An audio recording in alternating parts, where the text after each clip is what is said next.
तो हेलो दोस्तों, आज हम एक्सरसाइज 4.2 के बारे में डिस्कस करने वाले हैं।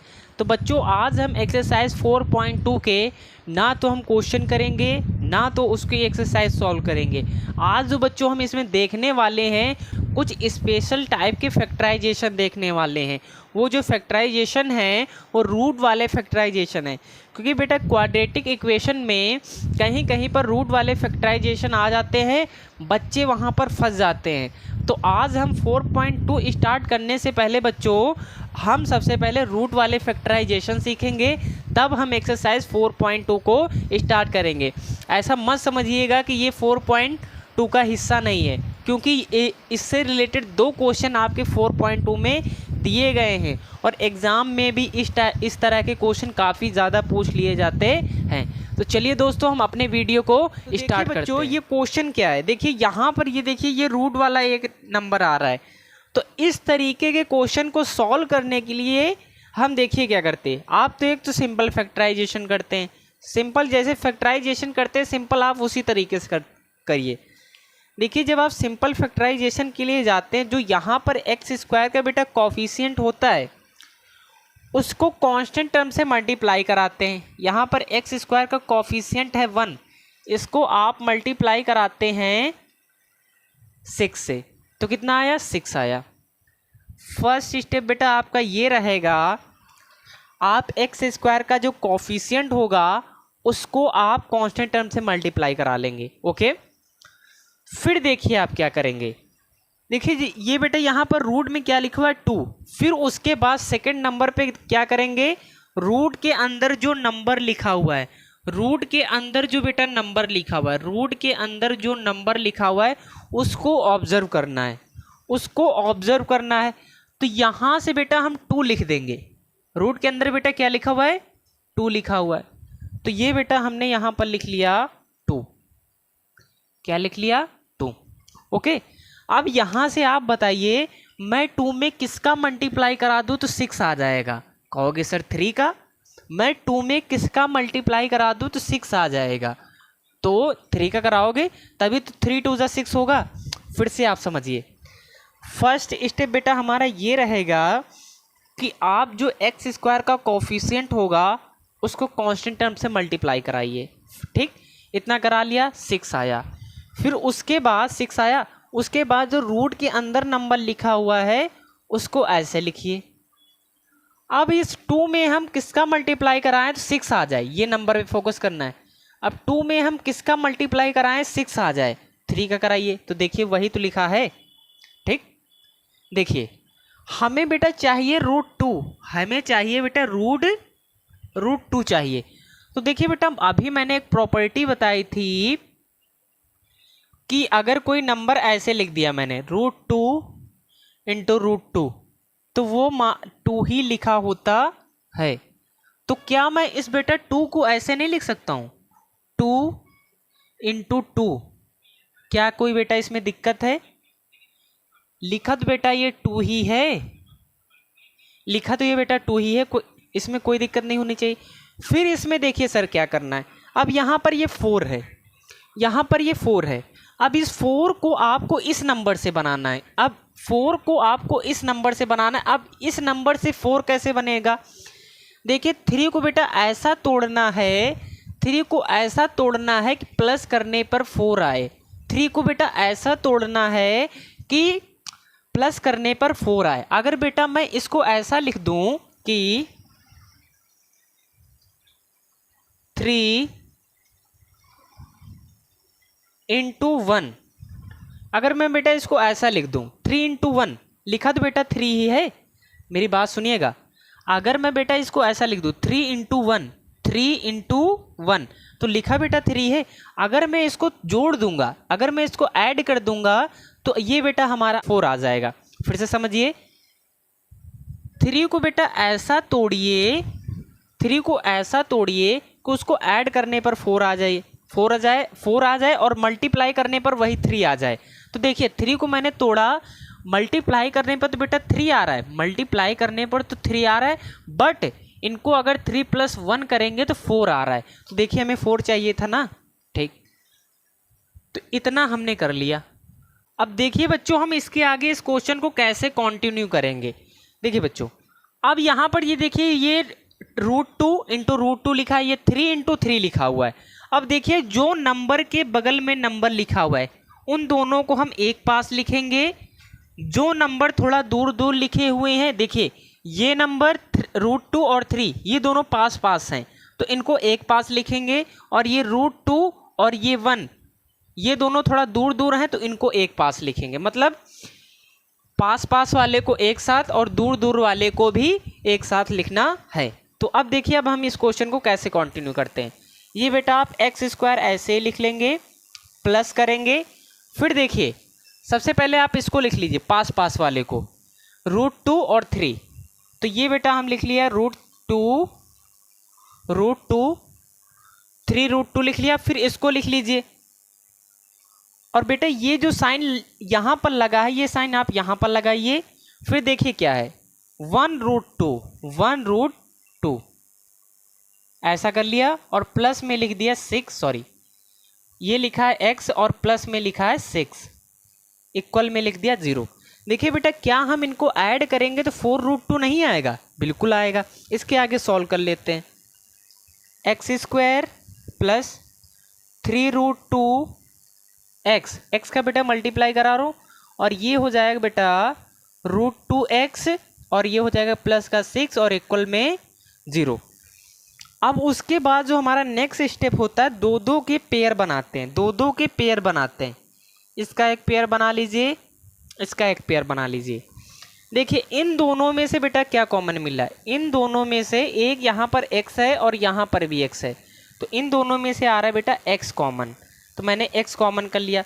देखिए बेटा x कॉमन कर लिया तो यहाँ पर एक x बचेगा ना, एक x बचा, और यहाँ पर एक ही x था वो भी मैंने बाहर निकाल लिया तो कुछ नहीं बचा, ये इतना आया एक्सप्रेशन।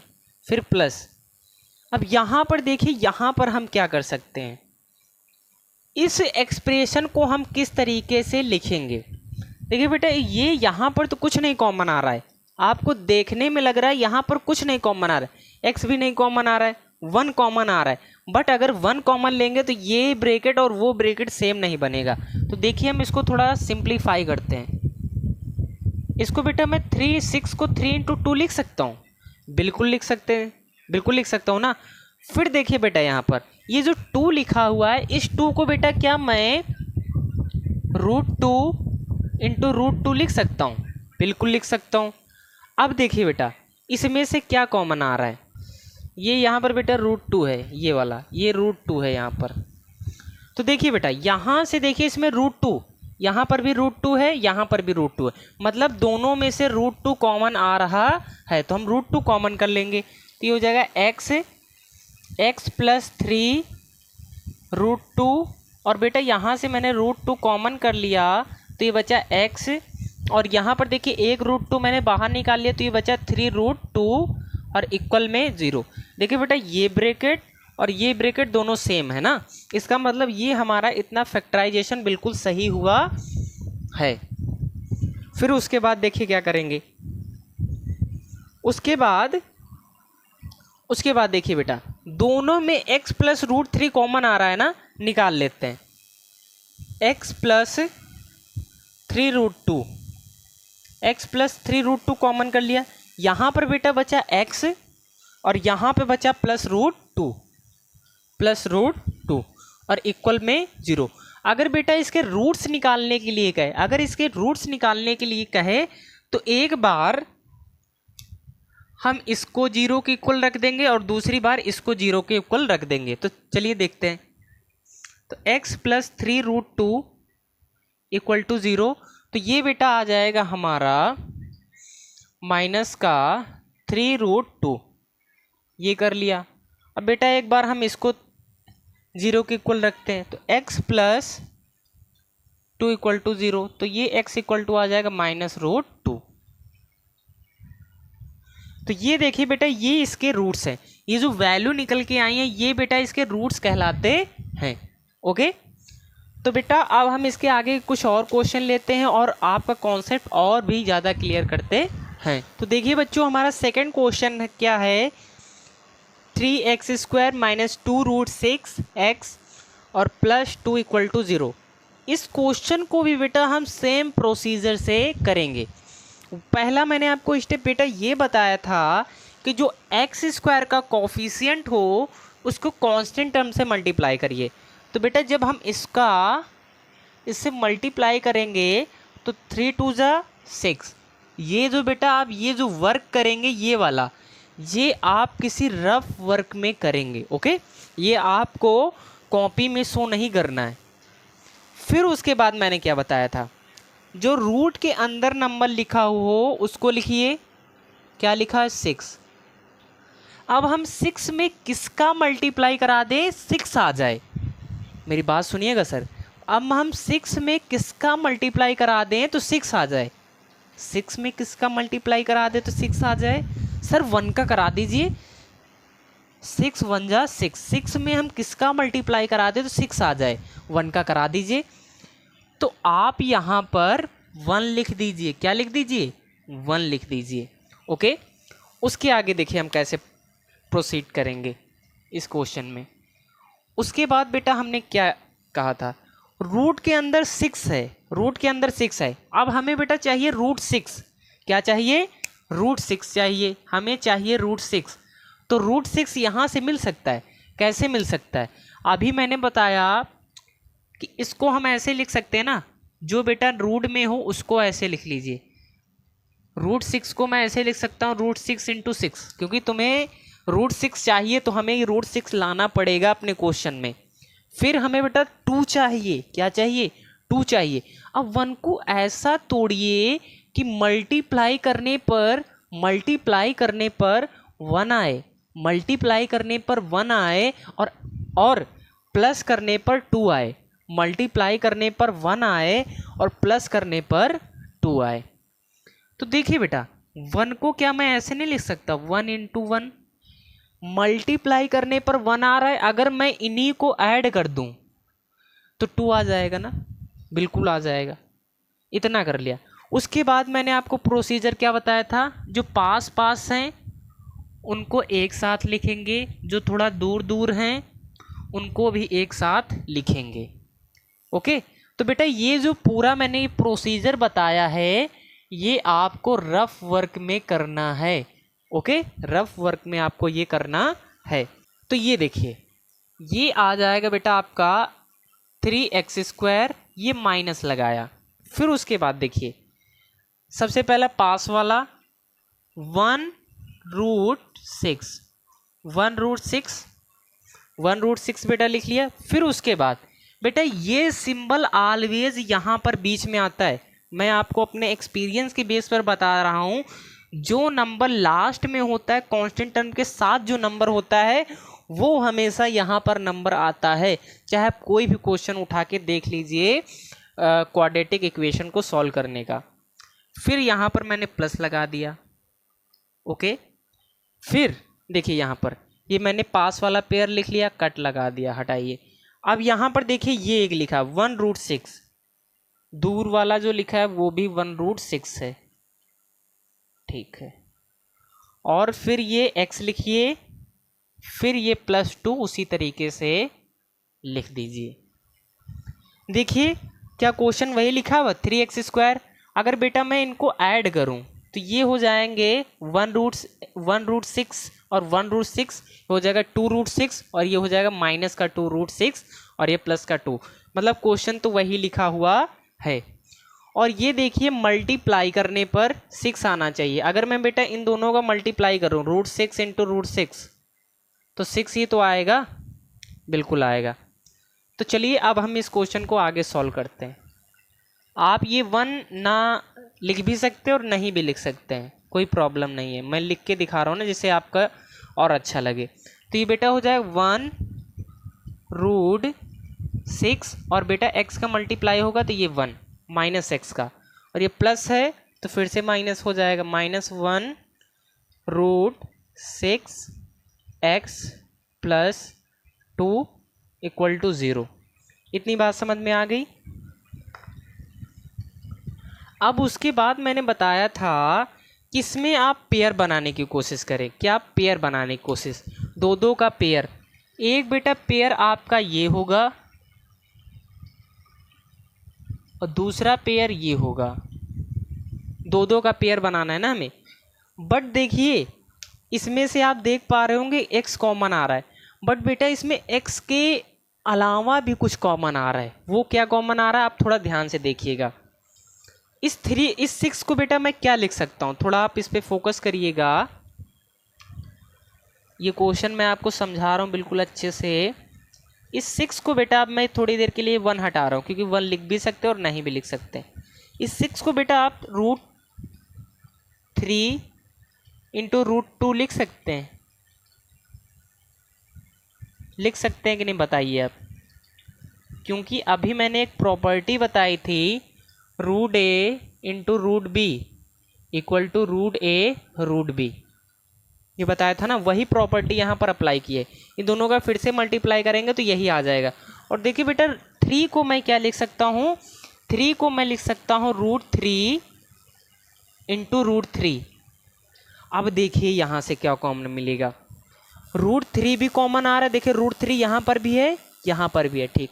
x यहाँ पर भी है और x यहाँ पर भी है, इसका मतलब यहाँ से √3x कॉमन आ रहा है। और यहाँ पर देखिए इस क्वेश्चन को कैसे करना है, माइनस और यहाँ पर देखिए इस 6 को मैं क्या लिख सकता हूँ, √3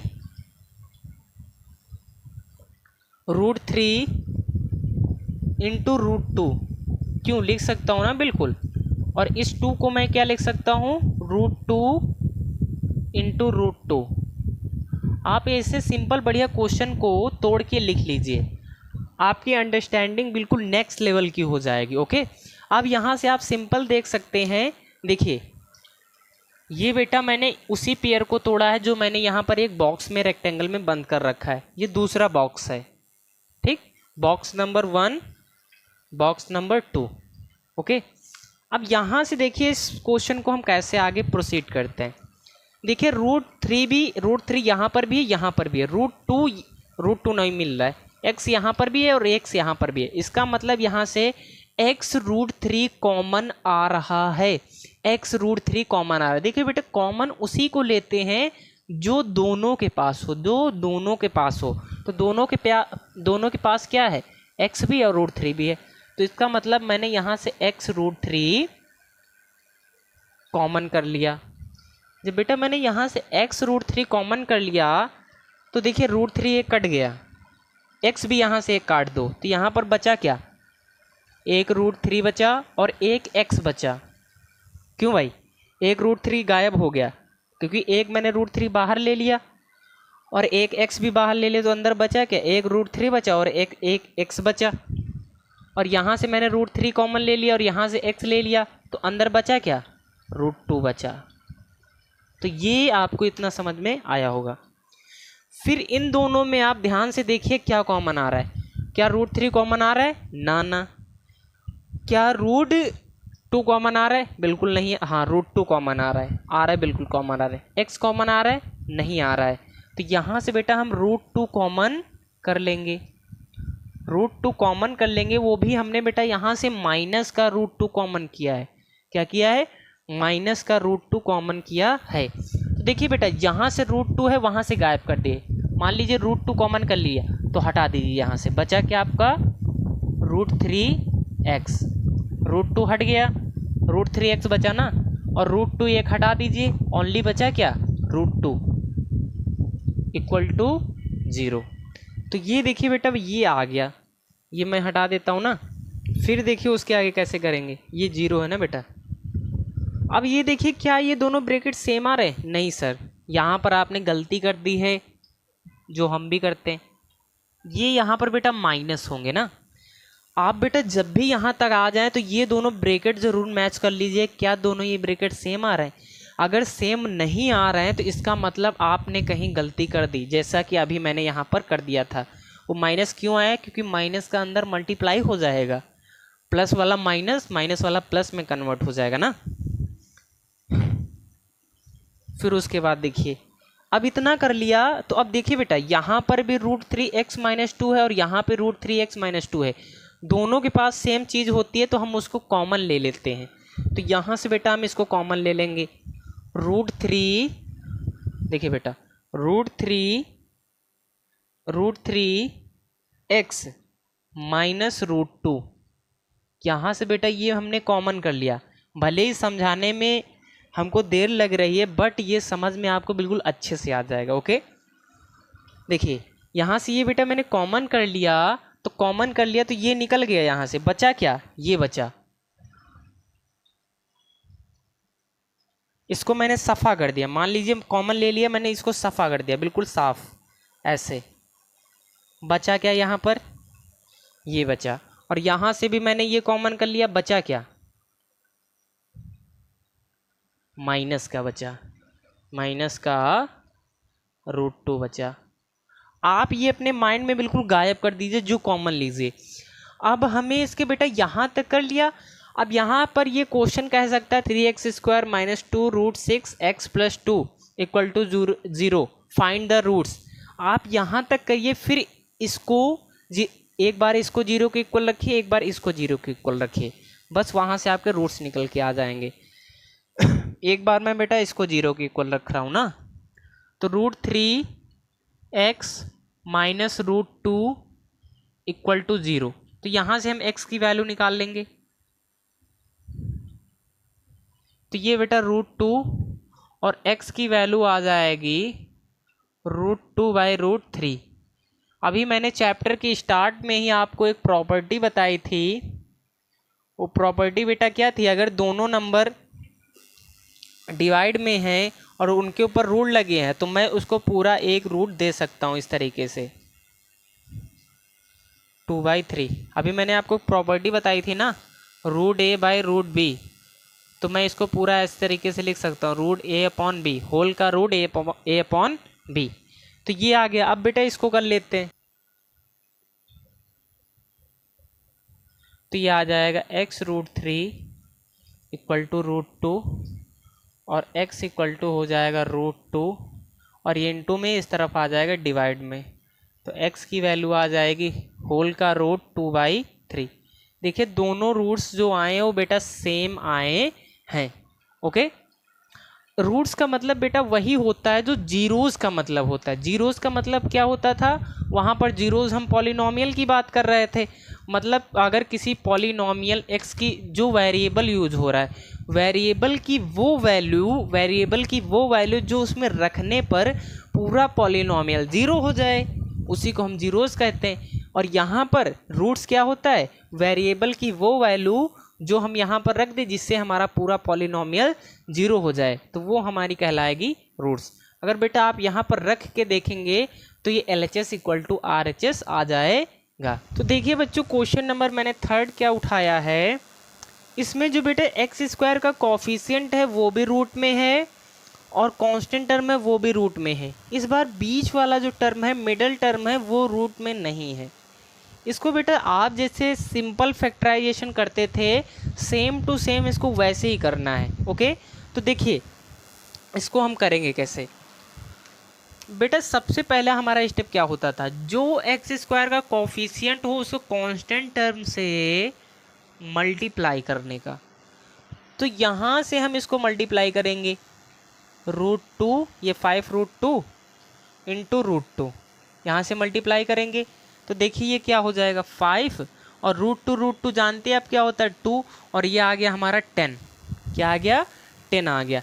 अब देखिए बेटा ये आ गया 10, मतलब यहाँ पर आप एज्यूम करिए 10 लिखा हुआ है, 10 लिखा हुआ है, 10 लिखा हुआ है। ओके, अब 10 को बेटा ऐसा तोड़ना है, 10 को ऐसा तोड़ना है कि मल्टीप्लाई करने पर 10 आए। 10 को ऐसा तोड़ना है कि मल्टीप्लाई करने पर 10 आए और प्लस करने पर 7 आए। जो यहाँ पर सिंबल लगा होगा उससे पता करेंगे कि प्लस करने पर 7 आए कि माइनस करने पर 7 आए। प्लस करने पर 7 आए, मल्टीप्लाई करने पर 10 आए और प्लस करने पर 7 आए। तो देखिए बेटा यहाँ पर वो चार्ट वार्ट नहीं बनाए क्योंकि ये बेटा सिंपल क्वेश्चन है। अब देखिए कैसे इसको करेंगे। अगर मिडिल टर्म में रूट वाला नंबर आ रहा है तभी वो आप चार्ट वाला मेथड अपनाएंगे, वो भी रफ वर्क में। ओके। अगर मिडिल टर्म नहीं आ रहा है तो आप वो नहीं अपनाएंगे। ओके, तो चलिए हम लोग स्टार्ट करते हैं। तो देखिए बेटा, मल्टीप्लाई करने पर 10 आए और ऐड करने पर 7, तो बेटा हम इसको ऐसा लिख सकते हैं 5 2 10 भी हो जाएगा, 5 2 10 भी हो जाएगा, 5 2 10 भी हो जाएगा। अगर मैं इसको ऐड करूंगा 5 + 2 को 7 भी आ जाएगा। मतलब ये हमारी सारी क्राइटेरिया जो इसमें मांग रहा है वो फुलफिल कर रहा है। ओके, तो यहाँ पर बेटा ये हो जाएगा √2x² प्लस ये 5 लिख दीजिए, और ये वाला बेटा सिंबल, ये वाला सिंबल यहाँ पर लिखिए 2, और ये x लिख दिया, फिर प्लस यही वाला फिर से लिख दिया, और ये 5√2 = 0। ओ 5√2 = 0। इसको अब और सॉल्व करते हैं। √2x² plus 5x plus 2x plus 5√2 = 0। Okay, अब उसके बाद स्टेप क्या था, दो दो के पेयर बनाओ, दो दो के पेयर बनाओ, दो दो के पेयर बना लिए। ये एक ये पेयर रहा, एक ये पेयर। क्या बेटा आपको इसमें से क्या कॉमन मिल रहा है, x x। क्या सर इसके अलावा भी x कॉमन मिल सकता है? क्या बेटा आप 5 को कुछ ऐसा तोड़ सकते हो जिससे 2 आ जाए, 5 के फैक्टर में 2 आ जाए? नहीं सर, नहीं तोड़ सकता। 5 के फैक्टर में 2 आएगा ही नहीं। 5 को कुछ ऐसा तोड़ो कि उसमें 2 आ जाए, बिल्कुल नहीं आएगा। इसीलिए आप इसमें से ओनली x ही कॉमन ले सकते हैं। अगर आपको कॉमन लेना नहीं आ रहा तो आप हमें कमेंट सेक्शन में बता दीजिएगा, मैं आपको इस पर एक सेपरेट वीडियो प्रोवाइड कर दूंगा। देखिए x कॉमन ले लिया, यहाँ पर 2x हैं बट एक x कॉमन ले लिया, बचा क्या, √2 तो कॉमन नहीं लिया और एक x यहाँ पर बचा। 5 एक ही x था, वो भी मैंने बाहर निकाल लिया तो इतना बचा। फिर देखिए यहाँ पर आप क्या कॉमन ले सकते हैं, यहाँ पर आप देखिए इस 2 को बेटा आप क्या लिख सकते हैं, √2 × √2, और साथ में लिखा हुआ x और साथ में लिखा हुआ 5√2 = 0। देखिए x तो बिल्कुल नहीं कॉमन आ रहा है, नहीं आ रहा है। देखिए √2 इसके पास भी है और √2 इसके पास भी है, तो मतलब √2 मैं कॉमन ले सकता हूँ। तो x √2 x + 5 और ये प्लस √2 कॉमन ले लिया, अंदर बचा बेटा √2। देखिए √2 मैंने कॉमन कर लिया तो अंदर बचा क्या, एक √2 बाहर निकाल लिया, अंदर बचा √2x प्लस एक √2, यहाँ पर एक ही √2 है तो वो भी बाहर निकल गया, बचा क्या 5 = 0। अब देखिए क्या करना है आगे। अब देखिए क्या दोनों ब्रैकेट सेम आ रहे हैं, √2x + 5 √2x + 5, ठीक है, बिल्कुल सही आ रहे हैं हमारे। तो इसका मतलब है यहाँ तक तो हमने बिल्कुल सही किया है। अब देखिए बेटा दोनों में, अगर दोनों में एक चीज़ कॉमन आती है तो उसको हम कॉमन कर लेते हैं, तो ये आ जाएगा √2x + 5 कॉमन कर लिया। तो यहाँ से कॉमन करने के बाद इसको गायब कर दो, मतलब हटा दो, अपने माइंड से इसको हटा दो। बचा क्या, x बचा, फिर आगे लगाए प्लस, प्लस लगा दिया, यहाँ से ये गायब हो गया, बचा क्या √2 = 0। तो अब बेटा अगर हमें इसके रूट्स निकालने, क्या निकालने हैं, रूट्स निकालने, ये क्वेश्चन दे देगा, कहेगा find the roots of this question. Okay, तो हम क्या करेंगे, ये जो पहला पार्ट, ये इसको और इसको अलग अलग 0 के इक्वल रख देंगे। एक बार इसको 0 के इक्वल रख दें, एक बार इसको 0 के इक्वल रख दें, तो देखिए क्या आ जाएगा, यहाँ से ये आ जाएगा बेटा √2 x = -5, और ये आ जाएगा हमारी x की वैल्यू यहाँ से आ जाएगी -5√2। ये x की वैल्यू यहाँ से क्रिएट हुई और ये x की वैल्यू यहाँ से आ जाएगी -√2। तो ये देखिए बेटा हमने इसके रूट्स निकाल लिए। ओके, तो चलिए मैं आपको यहाँ पर एक काम करके दिखाई देता हूँ। अभी मैंने पीछे वाले क्वेश्चन में बताया रूट्स वो होते हैं जो एक्स की वो वैल्यू जो एक्स की वो वैल्यू जो एक्स की जगह पर रखने पर पूरा हमारी इक्वेशन जीरो हो जाए, वही रूट्स होते हैं। तो बच्चों ये एक क्वेश्चन मैंने आपके लिए होमवर्क में दे दिया है, ये क्वेश्चन आपको ज़रूर कमेंट सेक्शन में बताना है। अगर आप मुझे इस क्वेश्चन का कमेंट सेक्शन में आंसर बताते हैं तो मैं समझूंगा कि जो मैंने आज पढ़ाया है वो आपको 100% समझ में आया है। अगर बच्चों आप ये क्वेश्चन का आंसर मुझे कमेंट सेक्शन में करके भेजेंगे तो मैं समझूंगा कि मेरी ये जो वीडियो बनाने की मेहनत है वो बिल्कुल सफल हो गई है।